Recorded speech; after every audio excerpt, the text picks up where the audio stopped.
예, 안녕하세요. 한국자볼드 유튜브 구독자 여러분.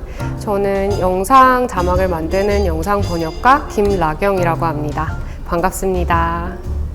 사실 저는 이 진로를 되게 늦게 찾은 편이에요. 대학 때는 광고 홍보를 전공했습니다. 대학 졸업 후에 제약회사의 홍보 담당 일을 했었어요. 그러면서 이제 외국의 회사들과 커뮤니케이션을 할 일이 많았는데 그때 스스로의 이제 영어 실력에 갈증을 많이 느껴가지고 이제 외국을 한번 다녀왔어요. 그래서 그 뒤로 내가 이런 소통에 도움을 줄 수 있는 일을 하고 싶다 해서 찾아본 게 영상 번역 일이었습니다. 영상 번역가는 그냥 이름에서도 유추가 가능한데 영상에 들어가는 자막을 만드는 일이에요. 그래서 그 영상이라 하면 영화가 될 수도 있고 드라마나 아니면은 뉴스에 보면 인터뷰들 있잖아요. 외국인 인터뷰들. 그런 자막도 이제 영상 번역가가 작업을 하게 됩니다. 그래서 영상 자막을 만드는 일을 하고 있어요. 영상 번역이랑 출판 번역의 가장 큰 차이점은 아무래도 영상 번역에 제한이 있다는 거예요. 출판 번역 같은 경우에는 그 원서랑 번역서를 비교해 보시면은 아시겠지만 원서보다 번역서가 되게 긴 경우도 많아요. 근데 영상 자막 같은 경우에는 그 영상의 길이를 저희가 늘릴 수가 없잖아요. 그러니까 한정된 공간 안에서 그 의미를 최대한 살려야 하고요. 또 줄을 딱 2줄만 쓸 수가 있어요. 2줄을 쓸 수가 있고 그 2줄을 자막이 이렇게 긴 거 못 보셨잖아요. 화면에서 짧아야 되거든요. 16자, 17자 안에서 표현을 해야 되기 때문에 그 안에 최대한 그 원문의 의미를 제대로 담으려면은 글을 또 간결하게 써야 되고 좀 경제적인 표현을 활용해야 되고 하는 이런 좀 가장 큰 차이점이라고 할 수 있어요. 그게.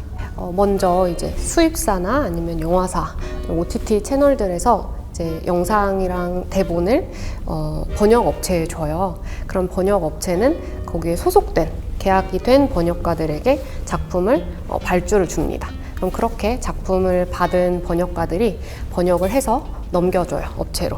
그러면 업체에 소속된 감수자들이 그걸 완벽하게 한번 감수를 하고요.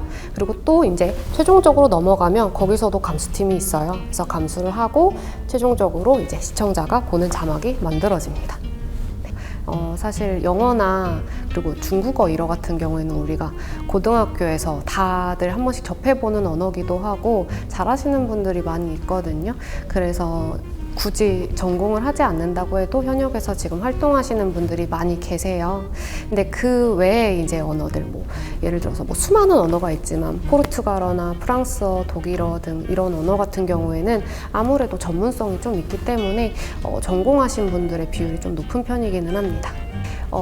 번역 업체에서는 전공자도 선호를 하긴 하지만 오히려 다양한 전공을 한 번역가들을 되게 좋아해요.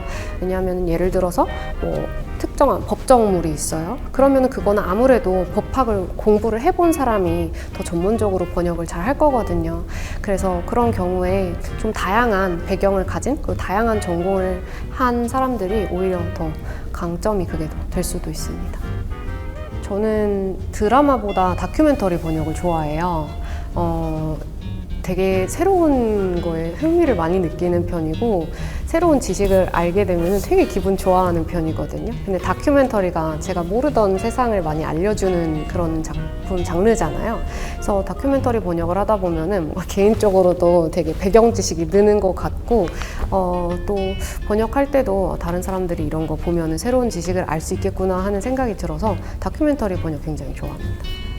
영상 번역가로 일하면서 가장 좀 보람을 느낄 때는 제가 엄청 힘들게 한 작품을 딱 끝냈을 때인 것 같아요.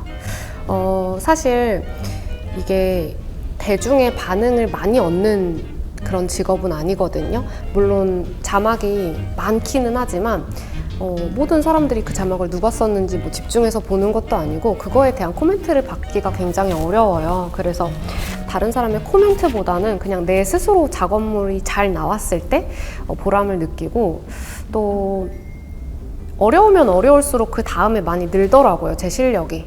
그래서 그럼 많이 늘었겠구나, 어려운 작품 하나 끝냈으니까 이런 생각이 들어서 그때 가장 보람된 것 같아요. 제가 농부에 비유를 하기도 하는데 정말 뿌린 대로 거두거든요. 공부를 하고 내가 그만큼 작품을 하면 그만큼 실력이 늘고 안 하면 안 늘고 그래서 그런 점이 참 어떻게 보면 어려움이지만 저한테는 큰 매력이에요. 번역 툴이 많이 나왔죠. 학생분들도 궁금해 하실 것 같아요. 내가 과연 나중에 번역을 할 때 그 직업이 남아있을 것인지. 근데 사실 기술 번역 분야는 슬슬 대체가 많이 되고 있는 편이에요. 뭐 로컬라이징이라던가 이런 부분에서는 그 어색한 한국어가 들어간 홈페이지들 많이 보셨을 거예요. 그래서 많이 대체가 되는데 출판 번역이랑 영상 번역 이런 문학 쪽은 아무래도 좀 많이 부족합니다. 그 AI 번역기가 그 번역을 해야 하기에는 뭐 딱 하나 예를 들어서요. 영어는 존댓말 반말이 없잖아요. 얘가 누나든 동생이든 그냥 다 시스터이기 때문에 그거를 구분을 할 필요가 없기 때문에 그런 능력이 없어요. AI는 그거를 구분하는. 근데 이게 한국어로 넘어오면은 시스터라고 적혀 있어도 저희는 얘가 누나인지 아니면 여동생인지를 알아야 되고 그거에 따라서 문체가 달라진단 말이에요. 반말을 할 것인지 존댓말을 할 것인지. 근데 그거는 정말 작은 예거든요. 그것 말고도 수많은 그런 그 한국어적인 특징들이 있어요. 그래서 그런 것 때문에 번역 툴이 이런 번역을 아예 100% 대체할 날은 아직은 엄청 굉장히 멀었다고 보고 기술적인 발전이 더 이루어져야 된다고 생각을 하고요. 대신 그런 것들의 보완을 받아서 번역가들이 조금 더 수월하게 일을 할 수는 있을 거라고 생각합니다. 네. 문해력이 정말 중요해요. 그 문맥을 읽는 능력이라고 하잖아요. 그게 정말 중요합니다. 왜냐면은 드라마 같은 거를 보면 대사가 짧게 나와도 그 안에 화자가 담고자 하는 의미가 굉장히 길 수가 있거든요. 근데 그거를 모르고 파악을 잘 못하시면은 이 짧은 문장도 번역을 하기가 굉장히 힘들어요. 또 꼼꼼해야 해요. 정말 꼼꼼해야 합니다. 그래서 뭐 맞춤법, 띄어쓰기 같은 거 우리가 뭐 평소에 숨 쉬듯이 하는 거라서 다들 내가 잘 알고 있을 거라고 생각하지만 사실 잘 모르는 경우가 정말 많거든요. 그래서 그런 것들을 잘 걸으면서 작업을 할 수가 있어야 되고 자기관리 능력이 있어야 합니다. 보통 직장인들처럼 출퇴근 시간이 있는 게 아니잖아요. 그래서 내가 하고 싶은 대로 하다 보면은 밤낮이 완전 바뀌어버릴 수도 있고요. 내 생활 없이 일만 해야 되는 경우가 생길 수가 있거든요. 근데 그렇게 사이클이 틀어지다 보면은 작업에 대한 질도 안 좋아지기 때문에 자기 관리를 좀 잘 할 수 있는 사람이 이 영상 번역 업계에 잘 맞지 않을까 생각합니다. I'm no good at being good, but I never said I was. So do you wanna take me back? All of our broken plans, so we can start again.